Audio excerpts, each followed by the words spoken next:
10월 둘째 주 주일 예배 오신 여러분들 환영하고 축복합니다. 교회 소식 몇 가지 전해드립니다.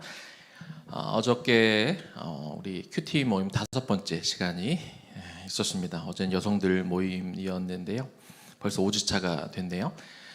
이제 슬슬 우리 이제 좀 마음이 열려서 이제 이야기하는 것들도 더 많아지고 그러다 보니 이야기 시간도 좀 더 길어지고 그러고 있는데 매우 감사하고 또 큐티 시간이 얼마나 유익한 큐티 나눔 시간이 얼마나 유익한지 모르겠습니다. 돌아오는 토요일은 우리 남성들 모임을 갖도록 하겠습니다. 지금 한 5주 정도 3층과 4층 공사가 진행이 되었는데요. 이제 거의 마무리 되어 가고 있습니다. 이제 오늘 이제 3층까지 청소하면 한 거의 95% 공정이 이제 마무리가 될 것 같고요. 대략적으로 한 2주 정도 후에는 저희가 금요기도회부터 해서 아마 4층에 가서 예배를 드리지 않을까 이렇게 대략 그렇게 생각해 보고 있습니다. 여러분들 많이 기도해 주셔서 감사하고 그리고 마지막까지 안전하게 우리가 공사 잘 마무리할 수 있도록 여러분 계속 기도해 주시기를 부탁을 드립니다. 기도하겠습니다. 하나님 감사합니다. 오늘 예배 가운데 하나님을 마음껏 찬양하고 예배하는 시간 되게 하여 주옵소서. 또 우리가 빈손 들고 오지 않고 하나님 앞에 드려지는 그 예물 가운데 하나님 마음껏 축복하여 주옵시고, 우리 인생 가운데 우리는 그저 청지기에 불과합니다. 이것이 우리 입술의 고백이 아니라 삶의 고백이 되게 하여 주셔서 우리의 시간도, 우리의 물질도, 우리의 가진 생명도, 우리의 자녀도, 우리에게 허락하신 이 모든 것들을 내 뜻이 아니라 주님의 뜻에 맞게, 주님의 합당한 그 사역들에 맞게 주님의 때에 주님의 방법으로 주님 원하시는 만큼 주님 원하시는 곳에 흘려보내며 살아가는 그런 귀한 청지기의 삶을 끝까지 살아가는 우리 모두 되게 하여 주옵소서. 예수님 이름으로 기도 올려드립니다. 아멘. 오늘은 기도로 이루어가는 복음 통일이란 제목을 가지고 우리 말씀을 나눕니다. 다니엘서 9장 3절 말씀인데요.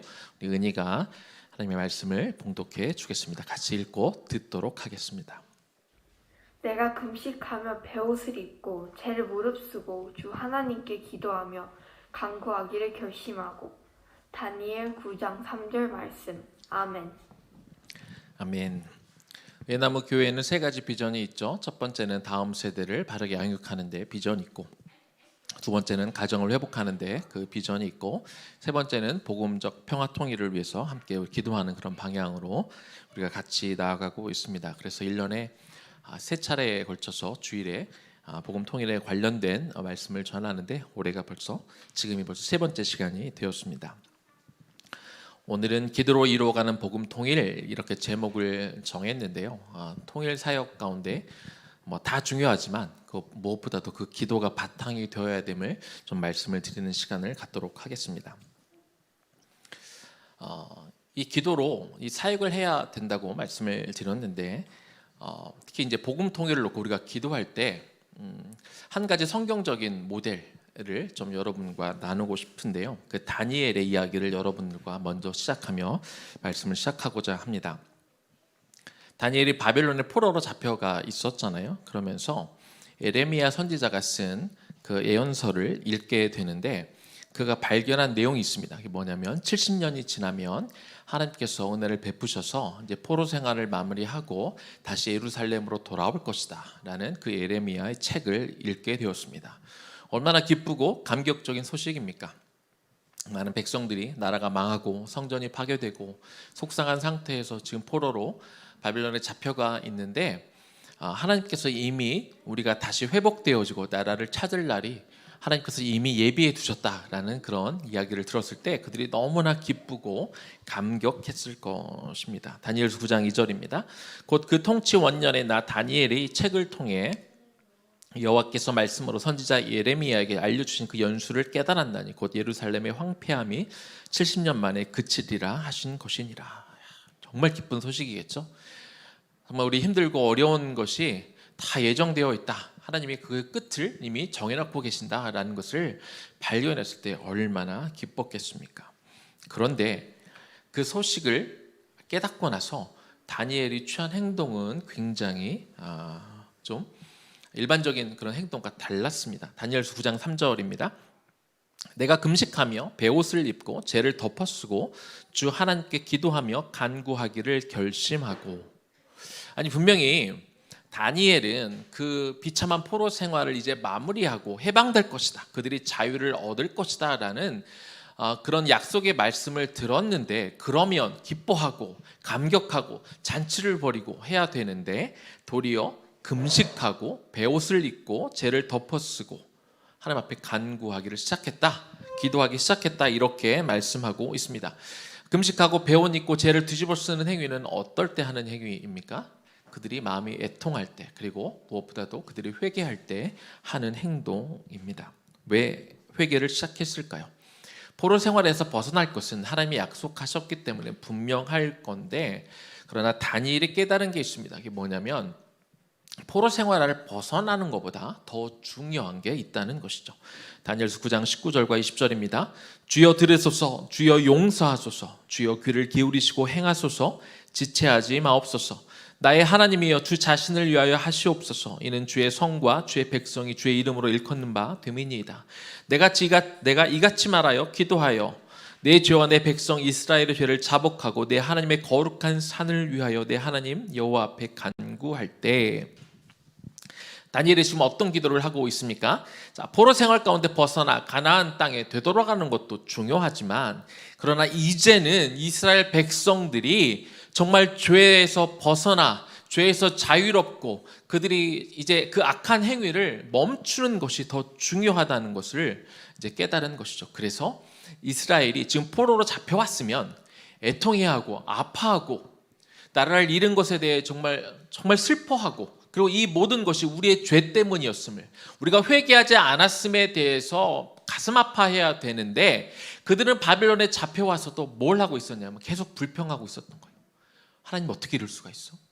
하나님의 당신의 선민 백성들을 어떻게 이방인을 통해 포로로 잡혀오게 할 수 있어? 어떻게 하나님의 성전을 파괴할 수가 있어?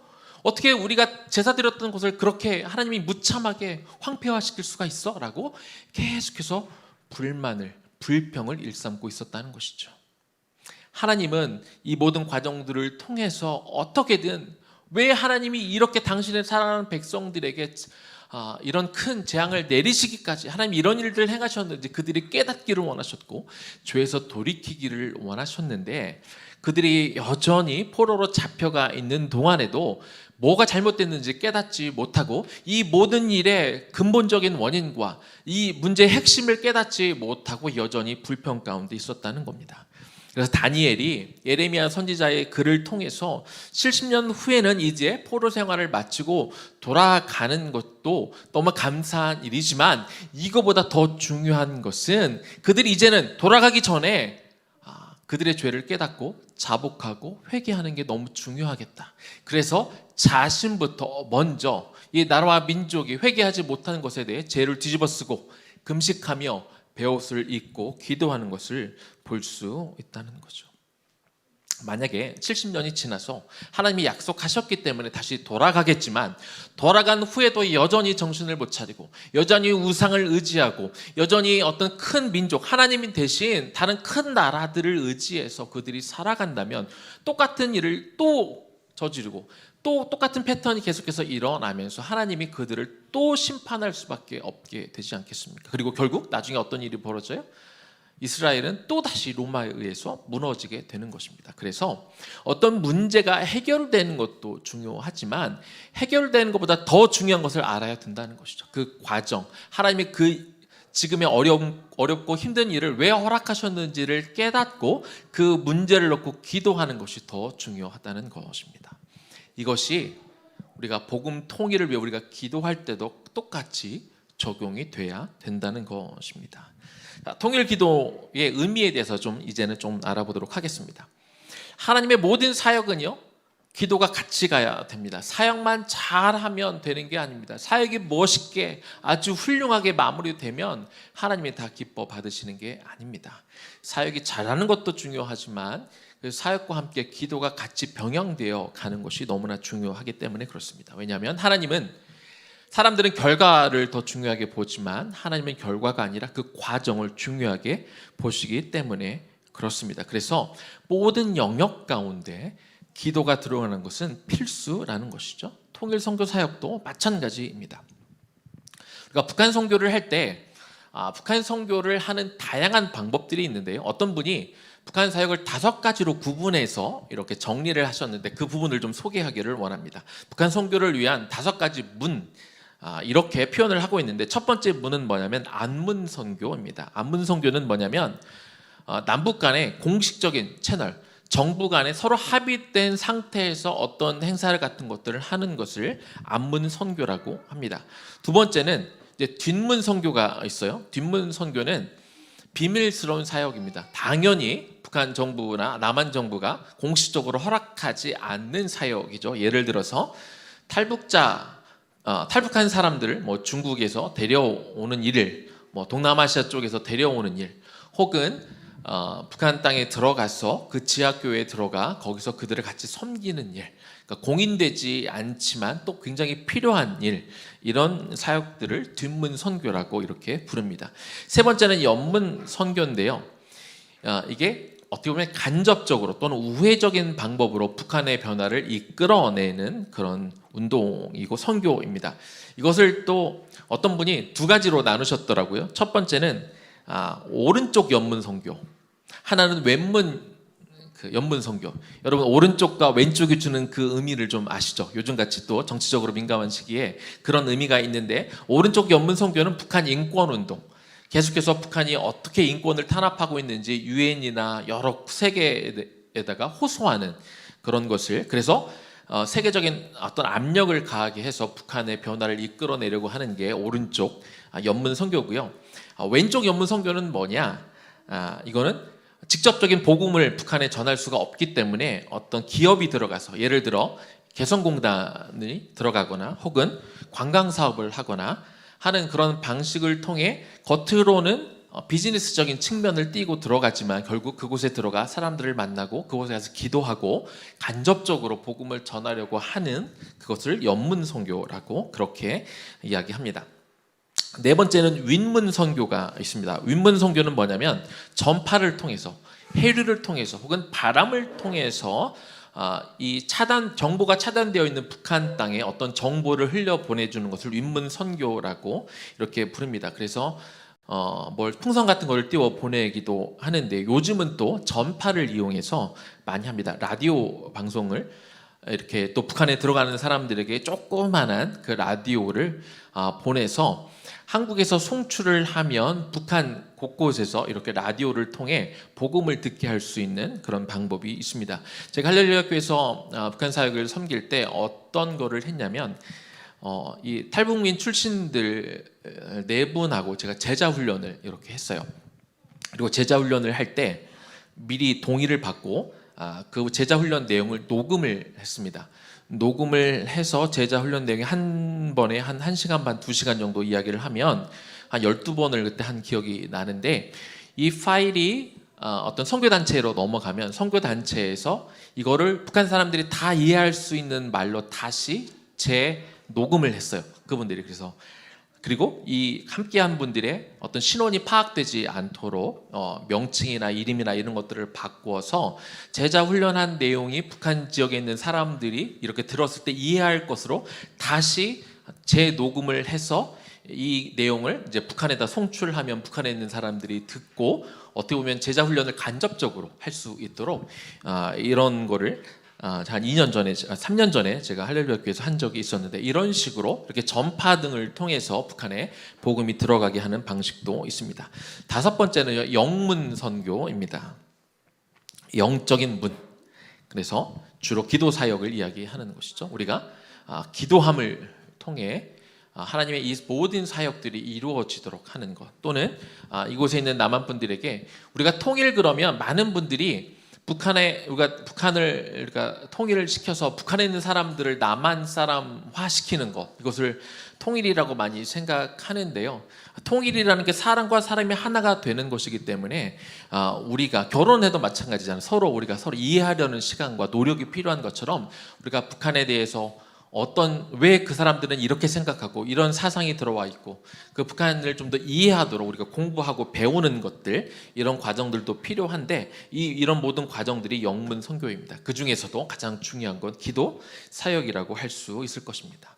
지금 북한 사역에 대해서 우리가 조금 이제 한 발짝 들어가면은요, 저도 북한 사역을 한 7년 8년을 한류일학교에서 감당을 했는데, 좀 들어가 보니까 정말로 많은 분야에서 지금도 오늘도 이 시간에도 다양한 곳에서 많은 사역들이 일어나고 있습니다. 그들의 희생과 섬김이 있기 때문에 이 복음 통일의 과정은 지금 우리 눈에는 이것이 막 진전이 안 되는 것처럼 보이지만, 사실은 저 내부적으로는 보이지 않는 곳에서는 복음 통일을 향해 지금도 막 움직여 가고 있다는 것을 우리가 알 수 있습니다. 그런데 결과적으로 북한을 움직이고 혹은 우리가 함께하는, 우리 남한을 함께 변화시키는 그 근본적인 힘은 어디에서 나오느냐? 기도에서 나온다는 것이죠. 성경을 가만히 보면은 앞으로 일어날 일인데, 그런데 그 성격 문법적으로 보면은 그 완료형으로 기록된 게 있어요. 이미 끝난 것처럼, 아직 안 일어났는데 이미 끝난 일처럼 기록되어 있는 것을 예언적 완료형이라고 이렇게 문법적으로 이렇게 신학적으로 부르는데, 왜 이렇게 하나님은 때로 이렇게 쓰실까요? 안 일어난 일을 마치 이미 끝난 일처럼 쓰실까요? 그것은 하나님이 작정하셨고 하나님이 계획하셨기 때문에 그 일은 반드시 이루어진다고 하면 하나님이 그렇게 완료형으로 쓰시는 경우가 있다는 것이죠.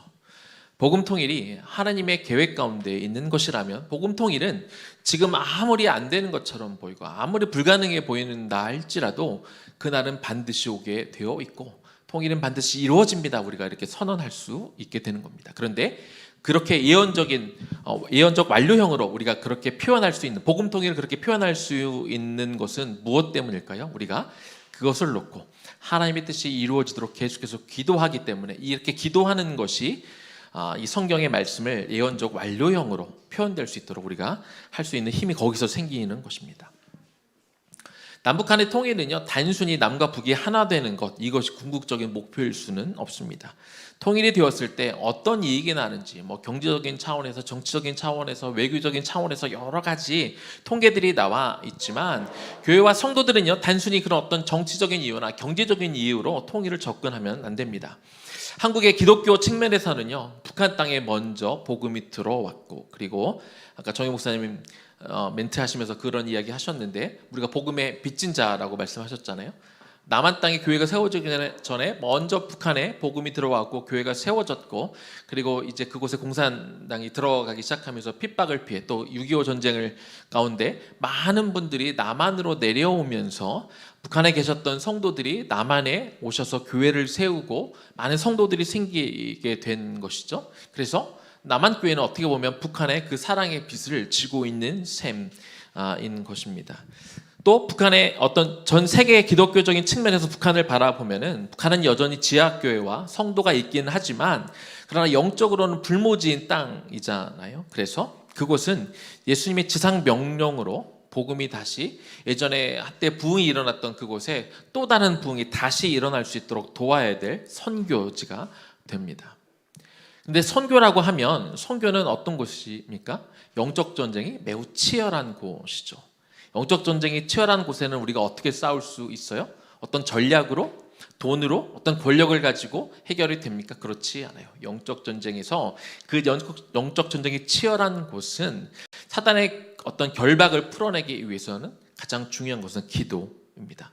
북한 땅을 단순히 통일의 문제가 아니라 어떤 선교의 어떤 현장으로 바라보게 되면 영적 전쟁이 매우 치열한 곳이고, 그렇기 때문이라도 우리가 기도로 이 사역을, 우리가 많은 선교를 하고 우리가 많은 사역을 하는 것도 중요하지만 그 바탕에 기도를 가지고 나아가는 것이 무엇보다도 중요하다는 것이죠. 그래서 통일을 위한 기도 자체가 하나의 중요한 사역이기도 하고, 또 통일을 위해 기도하는 것 자체가 최고의 전략이라고 이렇게 말씀드릴 수 있는 것입니다. 또한 우리가 복음 통일을 위해 기도할 때 우리 안에 뭐가 생길까요? 우리 안에 저 북한 동포를 품고 있는 하나님 아버지의 마음이 우리에게도 전달되어야 됩니다. 이런 기도하는 과정 없이 기도하며 하나님의 마음을 우리가 알아가고 그 마음을 품지 못한 채 머리로만 전략을 짜거나 현재 벌어진 일들을 그냥 감정적으로만 우리가 그렇게 바라보고 있다면 우리는 진정한 통일 사역을 할 수 없게 되는 것입니다. 특별히 지금처럼 남북 정세가 꽉 막혀 있을 때 더더욱더 우리가 더 많은 사람들이 이것을 놓고 우리가 기도하며 나가야 되는 것이죠. 지금부터는 통일기도의 흐름에 대해서 조금 설명을 드리도록 하겠습니다. 우리가 북한을 놓고 기도하자, 복음 통일을 놓고 기도하자 그러면 사실 좀 막연하게 생각하는 분들이 많아요. 뭘 놓고 기도해야 되지? 우리가 어떤 제목을 가지고 기도해야 되지? 막연한데요.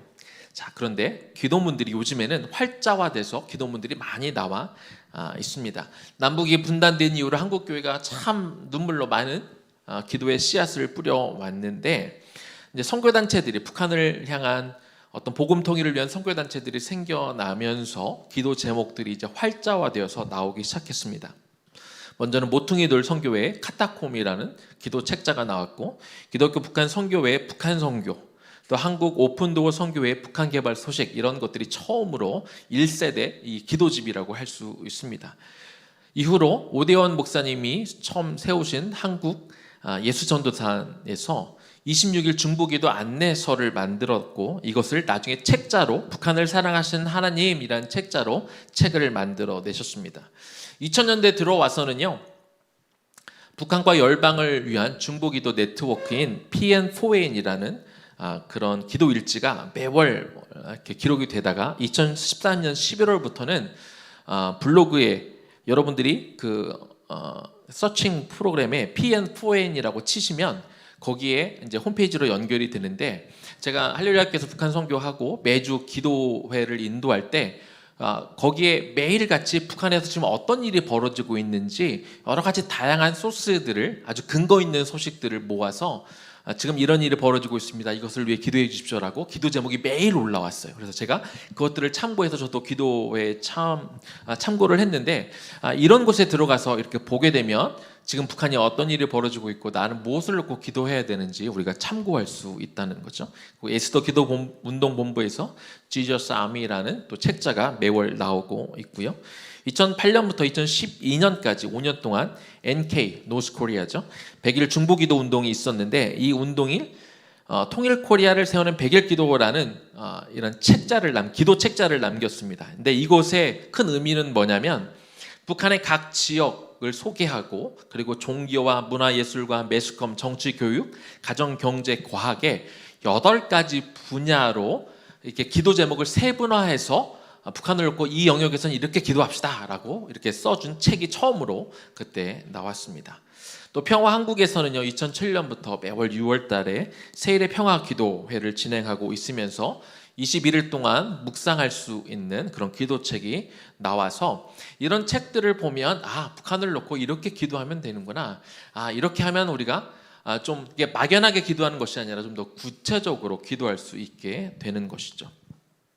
이런 책자가 나오는 것과 또 함께, 또 과거에는 처음에는 이 기도 사역이 각 선교 단체별로 각각 이루어졌는데, 이제는 통일기도 사역이 연합하면서 이루어지기 시작했습니다.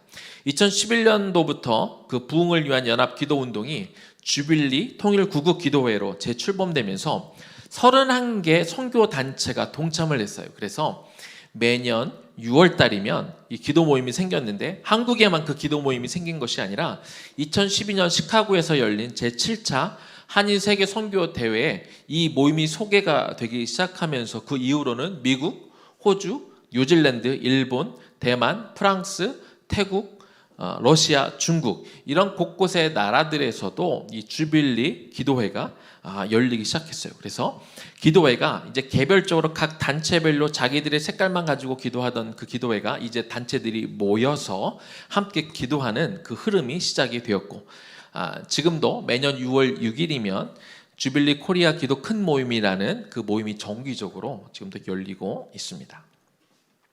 이것과 더불어 또 하나의 대표적인 연합 기도가 있는데요, 원코리아 연합 기도입니다.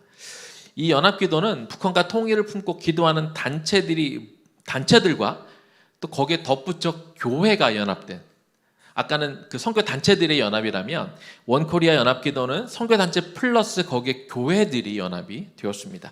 모퉁이들 선교회, 북한 기독교 총연합회, 북한 사역 목회자 협의회 뭐 등등, 평화한국, 한국 컴패션, 애니 선교회 등 이런 단체들 플러스 남서울교회, 만나교회, 분당 사랑의 교회, 선한목자교회, 수원중앙침례교회, 지구촌교회, 한국중앙교회, 할렐루야교회 이런 큰 교회들과 함께 이렇게 같이 또 작은 교회들도 같이 연합해서 같이 모여서 시작된 것이 원코리아 연합기도입니다. 원코리아 연합기도는 광복 70주년 그리고 분단 70년이 되는 2015년 10월부터 그리고 체제 분단이 이루어지는 2018년 10월까지 7번 진행이 되었는데요. 1차는 회개와 회복, 2차는 용서와 화해, 3차는 치유와 부흥, 4차는 연합과 선교, 5차는 다음 세대, 6차는 통일과 소망, 7차는 하나님 나라. 이 미리 주제를 정해가지고 그래서 이 복음 통일의 끝의 목표는 통일이 아니라 하나님 나라가 되어야 된다라는 목표를 가지고 이렇게 진행이 된 것을 볼 수 있습니다. 저도 할렐루야 교회에서 그 당시에 부목회를 했고 제가 통일선교 담당을 했었기 때문에 이 진행되는 과정을 옆에서 이렇게 제가 봤는데 이 원코리아 연합기도의 정말 특징이 뭐냐면 우리가 꼭 기억해야 되는 특징이 뭐냐면 제가 앞에서 했던 어떤 연합기도가 있었다고 그랬잖아요. 그런데 그 연합기도가 너무 좋기는 한데 한 가지 한계는 뭐냐면 비슷한 성향의 그룹들만 이렇게 모였다는 거예요. 무슨 말이냐면 원코리아 연합기도가 다른 연합기도와 다른 점이 뭐냐면 보수부터 진보까지 다 망라해서 같이 모여서 기도했다는 거예요. 이 교회도 그렇고 특히 통일사역도 그런데요. 어떤 분들은 이렇게 이야기합니다. 남북한 통일보다 더 어려운 게 통일선교단체의 연합이다 라고 말할 만큼 다 자기들 색깔이 있기 때문에 서로 색깔이 다른데 모여서 우리가 지금 무슨 운동을 하는데 우리 야당과 여당이 같이 모여서 뭘 하는 게 너무나 어렵잖아요. 정치적인 색깔이 다르기 때문에. 교회도 마찬가지고 특히 통일을 바라보는 시각도 진보와 보수가 굉장히 많이 다릅니다. 그래서 처음 이 할렐루야 교회 김수호 목사님이 이 사역을 시작하려고 사람들을 만나기 시작하면서 조언을 얻을 때 10이면 10, 100이면 100 모두가 뭐라고 말했냐면 목사님 이런 식의 연합은 안 됩니다. 불가능합니다. 이거는 통일보다 더 어렵습니다. 라고 말하는 걸 제가 옆에서 이렇게 다니면서 같이 들었습니다. 그런데 목사님이 각 단체마다 진보부터 보수까지 이르게 다 망라하며 다니시면서 무슨 말씀을 하셨냐면 여러분이 하시는 그 사역의 방향 존중합니다. 그러나 우리가 어떤 사역을 하건 어떤 색깔을 가지고 하건 결국 원하는 건 복음적인 평화통일이 아닙니까? 거기에는 다 동의하시지 않습니까? 네, 동의합니다. 그러면 사역의 방향은 내려놓고 기도는 같이 합시다. 북한을 놓고 우리가 모여서 기도는 같이 할 수 있지 않습니까? 왜 우리는 하나 돼서 우리가 통일을 놓고 기도하는데 왜 우리는 모이지 못합니까? 그런 마음으로 한 분 한 분 직접 다니면서 만나셨고 그것이 사람들의 마음을 움직여서 원코리아 연합기도는 보수와 진보까지 평소에 사역은 같이 안 하던 분들이지만 그러나 그 자리에 같이 모여서 기도하는 그 기도회가 열렸다는 것이죠. 원코리아 연합기도는 이제 7차로 끝났습니다. 그리고 나서 그것을 통해 생겨난 새로운 기도 모임이 생겼는데 그게 뭐냐면 원코리아 넥스트입니다. 원코리아 연합기도는 작년 세대가 위주로 돼서 기도를 했던 거라면 이 7번째 원코리아 연합기도회에서 청년 사역자들이 모여서 7번에 끝났지만 이 기도가 끝나면 안 되겠습니다. 우리 청년들이 계속해서 이어서 기도를 받아서 우리가 계속하겠습니다 하는 마음으로 청년 사역자들이 원코리아 연합기도 7번째 마지막에 모여서 이렇게 이 작년 목회자들한테 이렇게 안수기도를 받고 이제는 청년 기도 모임으로 나가겠습니다라고 시작된 것이 원코리아 넥스트입니다. 그래서 약 1년 후에 2019년 10월 3일 남서울 교회에서 처음으로 기도 모임이 시작이 되었습니다. 이 교회 함께하는 교회가 거룩한 빛 광성교회, 그날 교회, 남서울 교회, 뉴코리아 교회 등등등등 해서 맨 마지막에 의회나무 교회, 저희 교회까지 25개의 교회가 모였고요. 후원하고 협력하는 단체가 북한 사역 목회자 협의회, 북한 기독교 총연합회 등등등등 많은 선교 단체들이 함께 모여서 이제 이 기도 모임이 청년 중심으로 이렇게 바톤이 이어져서 기도회가 이어져 가고 있습니다. 1년에 2차례 모임을 계획했고요. 한 번은 기도회로, 연합기도회로, 한 번은 3박 4일의 수련회로 이렇게 같이 모이자라고 했었는데 불행하게도 이거를 시작하자마자 코로나가 터지는 바람에 이 3박 4일 수련회는 한 번도 열리지를 못했고요. 매년 가을에 기도회만 13번째 열렸는데 바로 어저께도 기도회가 열렸습니다. 그래서 우리 청년들 중심으로 같이 모여서 기도하고 함께 나누고 그리고 이것들을 계속해서 이어가고 있는 중인데요. 다른 무엇보다도 참 청년들이 모여서 같이 기도하게 되면 거기에 생기는 놀라운 힘이 있습니다.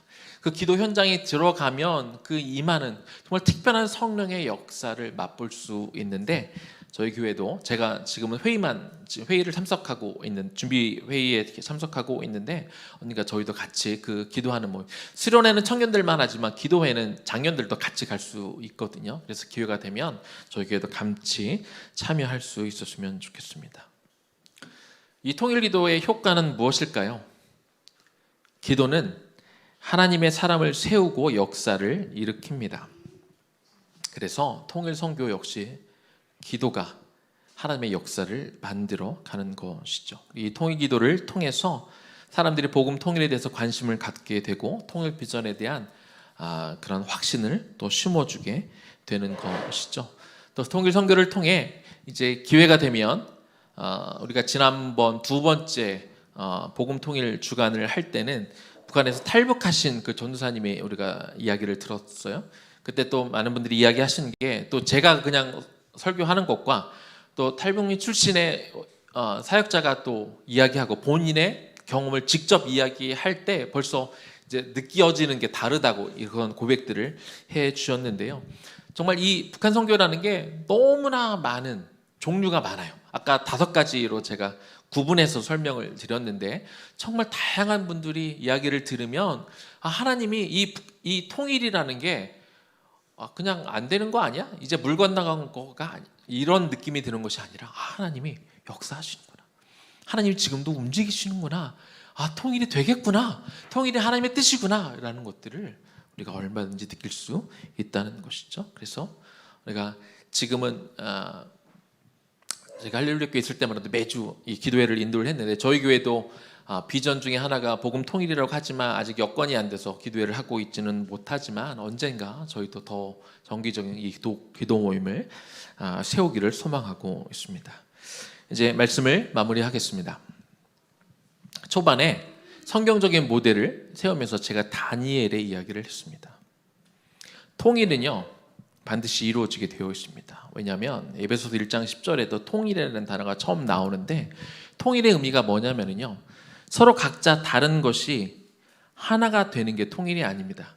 성경적인 통일의 개념은 뭐냐면 원래 하나였는데 나뉘어진 것을 다시 합치는 것이 성경적인 의미의 통일입니다. 이것이 에베소서 1장 10절에 등장하는 그 통일의 의미가 되는 것이죠. 그러면 남북한은 뭐예요? 남북한은 원래 다른 나라였습니까? 서로 다른 나라를 우리가 막 합치려고 하는 거예요. 이 중국처럼 아예 다른 나라를 중국과 우리가 통일해야 된다 이렇게 말하지 않잖아요. 남북은 원래 하나였는데 어떤 상황에 따라 흩어져 있는 것을 우리가 다시 합치는 겁니다. 이것이 성경적인 개념의 통일이라면 남북한도 우리가 원래 한 민족이었기 때문에 다시 하나로 합쳐지는 것은 하나님이 계획하고 준비하시는 그런 통일이라는 것입니다. 그런데 이것을 우리가 기도로 준비해야 된다는 것이죠. 지금 우리 눈앞에 보이면 안 되는 것 같아요. 도저히 이루어질 수 없을 것 같아요. 그런데 우리가 지금 겉으로 보이는 상황 때문에 이건 안 될 거야, 이건 불가능해 라고 말하면 안 된다는 것이죠.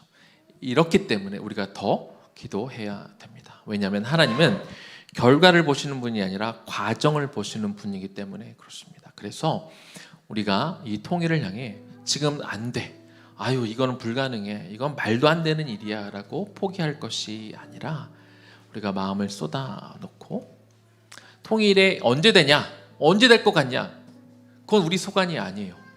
때와 시기는 하나님의 것이니까 너희 소관이 아니다라고 사도행전 1장에서 우리 주님께서 말씀하셨죠.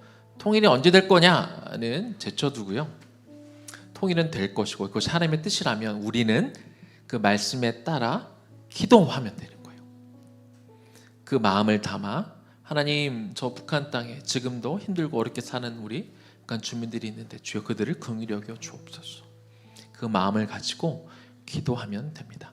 우리가 억지로 무슨 방법을 써서 막 통일을 막 만들어낼 게 아니라 우리는 그저 통일이 하나님의 뜻이면 그 복음 통일이 이루어지도록 우리가 기도하고 무릎 꿇고 통회하고 애통하고 70년 후에 이스라엘이 이제는 해방되어 돌아올 것은 정해져 있었지만 그러나 그것보다 더 중요한 것은 이스라엘 백성들이 자신들의 죄를 애통해하고 아파하고 회개하고 돌아오는 것이 더 중요했기 때문에 그래서 다니엘이 그것을 읽자마자 그들이 금식하고 베옷을 입고 죄를 뿌리고 기도했던 것처럼 그 과정을 성공했던 것처럼 우리도 그래야 된다는 것이죠. 복음 통일만 그런 게 아니죠. 우리 일상도 그래요.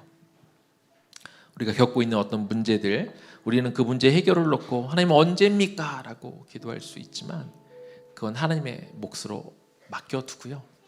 중요한 건 우리의 태도와 우리의 자세인 거죠. 그 문제를 어떻게 바라보느냐. 하나님이 이를 통해 주님 저에게 말씀하시는 게 무엇일까요? 그 문제가 어떻게 결론이 나건 그것은 주님께 맡길게요. 그러나 지금 나는 하나님 앞에 기도하겠습니다. 무릎 꿇겠습니다. 하나님의 음성을 듣겠습니다. 하나님과 더 친밀한 관계를 맺겠습니다. 이렇게 기도하는 것이 중요하다는 것이죠. 기도하기를 멈추지 않는 것이 더 중요합니다. 그래서 우리가 이 복음 통일의 어떤 의미를 가지고 우리가 계속해서 기도하고 또한 이 원리를 우리 삶에 적용해서 하나님 앞에 계속해서 기도하며 무릎 꿇고 나아가는 저 여러분들 되기를 주님의 이름으로 간절히 축원합니다. 우리 이 마음으로 우리 찬양하겠습니다. 우리 오늘 눈물로 하나의 씨앗을 심는다. 오늘 이 기도하는 시간을 통해 또 하나의 씨앗을 또 심는 시간이 되기를 소망합니다. 우리 오늘 눈물로 하나의 씨앗을 심는다. 꿈꿀 수 없어 무너진 가슴에 저들의 푸른 꿈 다시 돋아나도록 우리 함께 땀 흘려 소망의 길을 만든다. 내일로 가는 길을 찾지 못했던 저들 노래하며 달려갈 그 길 그날에 우리 보리라. 새벽 이슬 같은 저들 일어나 뜨거운 가슴 사랑의 손으로 이 땅 치유하며 행진할 때 오래 황폐하였던 이 땅 어디서나 순결한 꽃들 피어나고 푸른 의의 나무가 가득한 세상 우리 함께 보리라. 우리 한 번 더 찬양합니다. 우리 오늘 눈물로 하나의 씨앗을 심는다. 꿈꿀 수 없어 무너진 가슴에 저들의 푸른 꿈 다시 돋아나도록 우리 함께 땀 흘려 소망의 길을 만든다. 내일로 가는 길을 찾지 못했던 저들 노래하며 달려갈 그 길 그날에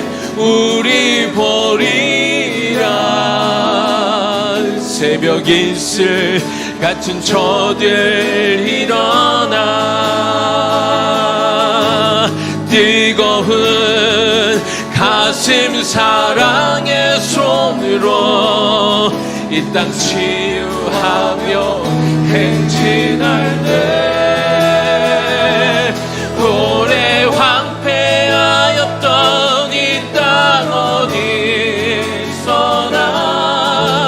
순결한 꽃들 피어나고 푸른 의의 나무가 가득한 세상 우리 함께 보리라. 그날에 우린 보리라. 그날에 우리 보리라.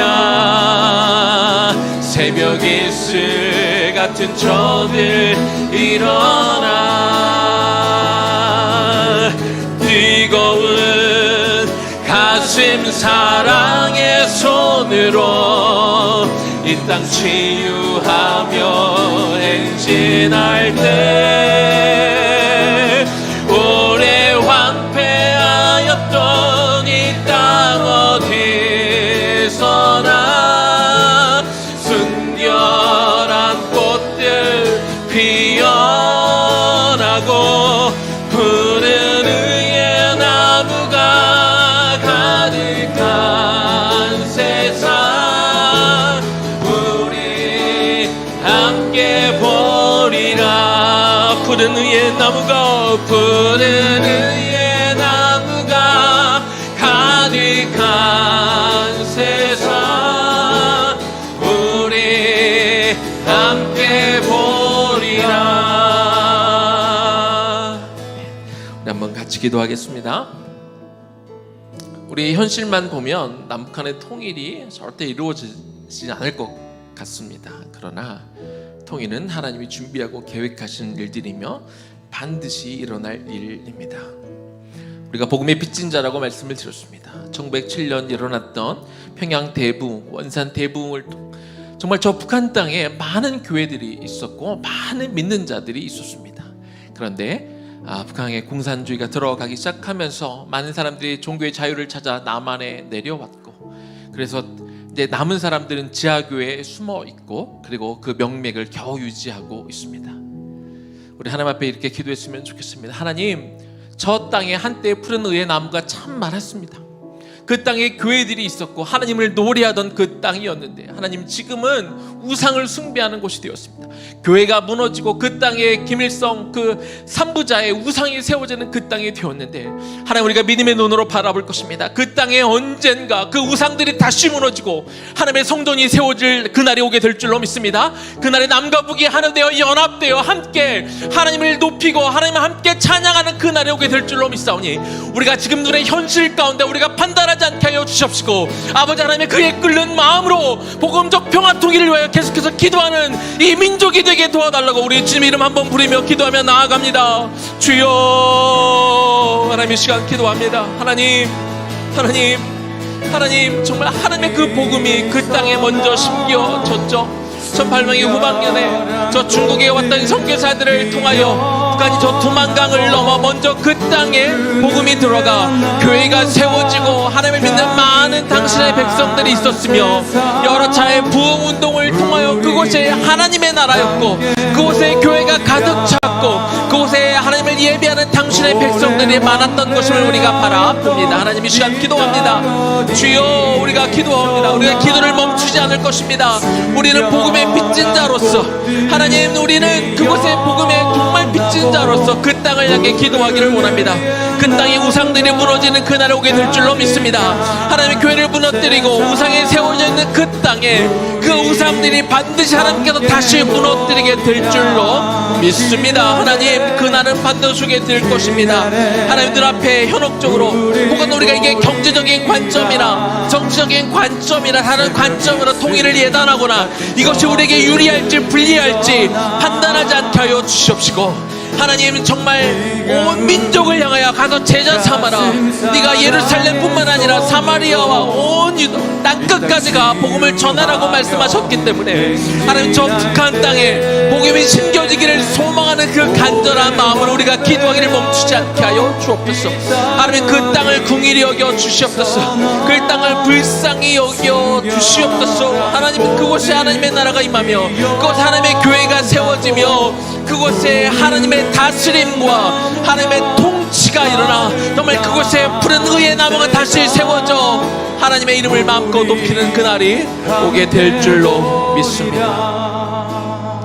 그리고 오늘 한 번 더 기도했으면 좋겠습니다. 오늘 시간 기도할 때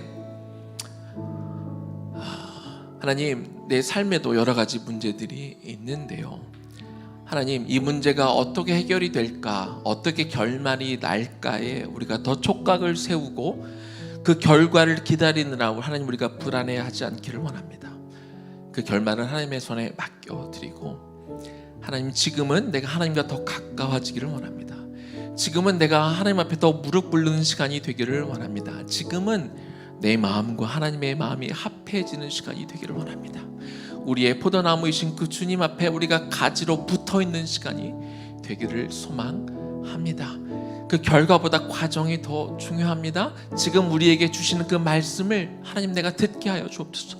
우리의 귀가 열리게 하여 주시옵소서. 눈앞에 보이는 것들 때문에 하나님의 음성을 듣지 못하는 어리석음을 범하지 않게 하여 주시옵시고, 이 시간을 통해 하나님 우리에게 말씀해 주는 것들 내가 반드시 붙잡고 그것을 깨닫고 우리가 더 성장하고 이 어려운 시기에 이 어려운 것을 기회 삼아 우리가 더 성장하는 시간이 되게 도와달라고 이것을 위해 한 번 더 놓고 기도하겠습니다. 기도합니다. 하나님 이 시간 기도합니다. 당신의 백성들 머리 숙여 이 시간 기도합니다. 각자의 삶마다 각자의 가정마다 우리의 가정에 우리 다음 세대들의 여러 가지 어렵고 힘든 일들이 있습니다. 우리는 궁금합니다. 이 어려움이 언제 끝날 수 있을까? 이것이 언제 해결되어질 수 있을까? 참 우리는 궁금합니다. 그러나 주님은 우리에게 오늘 다시 한번 말씀하십니다. 때와 시기 그 결과는 나에게 맡겨라. 네가 나를 신뢰하지 않느냐? 나는 너의 신실하신 하나님이 됨이라. 내가 여호와인 것을 인정해라. 내가 너의 모든 주권자인 것을 너희는 인정하라고 주님 말씀하고 있습니다. 그러면서 하나님께서 진정 이 시간 가운데 우리를 통해 기대하시는 것은 우리가 기도하는 것입니다. 우리가 하나님 앞에 무릎 꿇는 것입니다. 우리가 생명을 다해 목숨을 걸고 하나님 앞에 기도하며 나아가는 것입니다.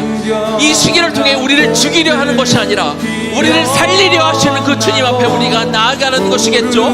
그래서 하나님 앞에 무릎 꿇습니다. 그래서 우리가 오늘도 말씀을 펼쳐봅니다. 이 말씀 가운데 나에게 오늘 무엇을 알려주고자 하는지, 내가 바쁘고 힘든 가운데도 내가 시간을 내어 하나님 앞에 무릎 꿇고 내가 하고자 하는, 내가 하나님 앞에 요청하고자 했던 것들을 닫고 하나님 우리 입술을 닫고 우리의 귀만 열고 우리의 마음을 열어 하나님 우리에게 주시는 그 음성을 듣기를 원합니다. 그렇게 주님과 연합되어지고 하나 되어지는 시간을 갖기를 소망합니다. 주님, 오늘 그 마음으로 당신 앞에 나와 기도하는 당신의 백성들의 그 간절한 마음을 하나님 들으시고 하나님 여러분 힘든 시기를 버틸 수 있는 힘을 허락하여 주시옵소서. 이 어려운 시기를 오히려 기회 삼아 하나님과 더 가까워지는 그런 기회로 삼는 당신의 백성들이 되게 하여 주시옵소서. 그렇게 우리가 더 성장하는 시간이 되기를 원합니다. 이 어려운 시기에는 오히려 하나님께서 허락하시는 그 평안을 되찾는 시간이 되기를 소망합니다. 우리에게 그 소망을 잃지 않는 시간이 되기를 원합니다. 우리의 믿음이 더욱더 자라는 시간이 되기를 원합니다. 주 우리에게 큰 믿음을 주옵소서. 우리에게 강한 믿음을 주시옵소서. 우리에게 변치 않는 믿음을 주시옵소서.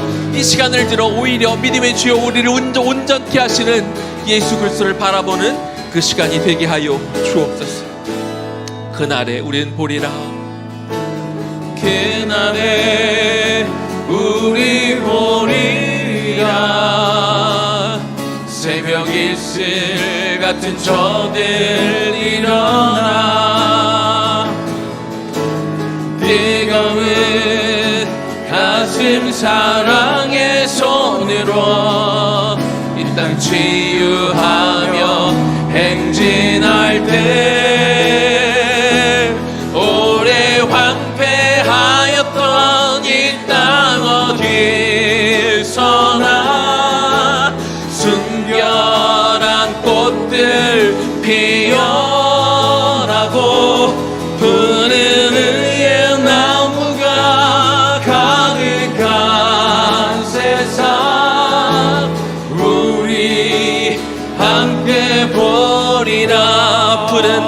나무가 푸른 의의 나무가 가득한 세상 우리 함께 보리라 우리 함께 보리라 우리 함께 보리라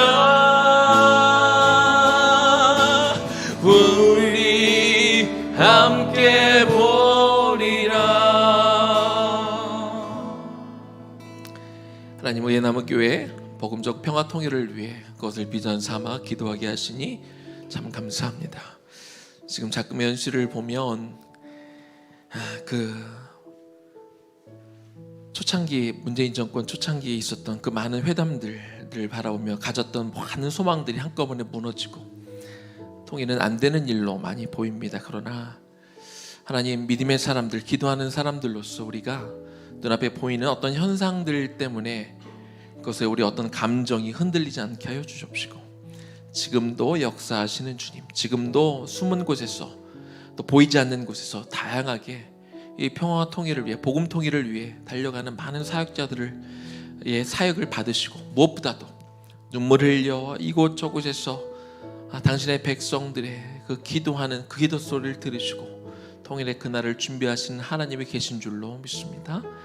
우리가 계속해서 그 마음을 품고 아버지 하나님은 어떠한 눈으로 저 땅을 바라보는지 어떠한 마음으로 어떠한 심령으로 그 백성들을 바라보는지 우리가 그 마음을 알아 그 눈물과 그 손길과 그 마음으로 기도하는 의의 나무 교회 되게 하여 주옵소서. 주님 그 땅도 황폐하여 있지만 당신의 백성들의 마음도 이 코로나 시기를 겪으며 또 여러 가지 일들로 마음이 많이 황폐해져 있기도 합니다. 주님 우리가 언뜻 원하기는 빨리 이 어려운 문제들이 해결되기를 소망하지만 그러나 더 중요한 것은 다니엘이 그랬던 것처럼 70년 후가 되면 나라가 해방되는 것이 중요한 것이 아니라 하나님께서 그것을 허락하신 그 이유와 근본적인 원인을 깨닫고 그래서 회개하고 죄를 뒤집어쓰고 베옷을 입고 그가 기도했던 것처럼 하나님 문제 해결을 우리가 그것을 우리 궁극적인 목표로 두지 않게 하여 주옵시고 지금 이 시기를 겪게 하는 하나님의 마음은 무엇일까? 하나님은 나에게 어떤 이야기를 하시는 것일까? 내가 어떻게 더 하나님과 가까워질 수 있을까? 내가 어떻게 하나님의 마음을 더 이해할 수 있을까? 나를 향한 하나님의 계획은 무엇일까? 내가 무엇을 통하여 하나님 앞에 영광 돌릴 수 있을까? 나는 어떻게 하면 하나님의 하나님 되심을 내가 인정할 수 있을까? 내가 어떻게 하면 내 안에 내 보좌에서 내가 내려와 하나님의 다스림과 통치를 받는 하나님의 백성이 될 수 있을까? 내가 단 하루를 살아도 하나님의 통치를 받으며 하나님 나라의 백성으로 살 수 있을까 고민하며 기도하는 이 시간들을 통하여 위기의 시간인데 이 시간들을 겪고 났을 때 우리의 삶이 더 풍성해지고 우리의 마음이 더 풍요로워지고 우리가 자유를 누리고 우리 안에 기쁨과 그 감격의 삶을 살아갈 수 있는 당신의 귀한 백성들 될 수 있도록 그렇게 인도하여 주옵소서. 이제는 우리 주 예수 그리스도의 은혜와 하나님 아버지 극진하신 사랑하심과 성령님의 감동 감화하심과 그 역사 교통하심이 저 북녘 땅을 향해 그리고 복음적 평화 통일을 이미 예비하고 준비하신 하나님의 마음을 알아 그 통일을 위해 기도하게 될 당신의 백성들 머리 위에 그리고 지금 어렵고 힘들지만 그 결과에 매달리기보다 이 과정을 기도하며 승리하며 하나님과 하나 되어지며 하나님과 온전한 연합을 이루며 이 시간들을 기쁨으로 승리하며 보내게 될 우리의 청장년 세대와 그 다음 세대들 머리 위에 지금부터 영원까지 충만하게 거하시기를 간절히 축원하옵나이다. 아멘.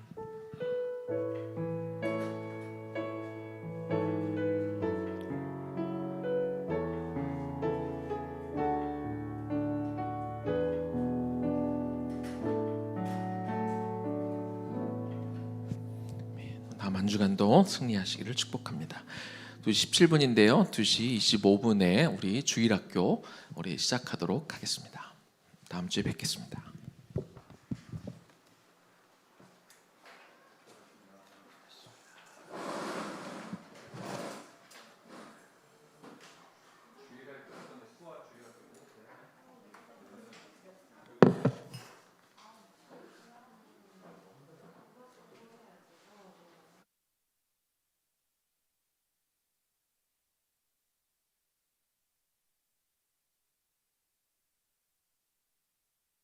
다온이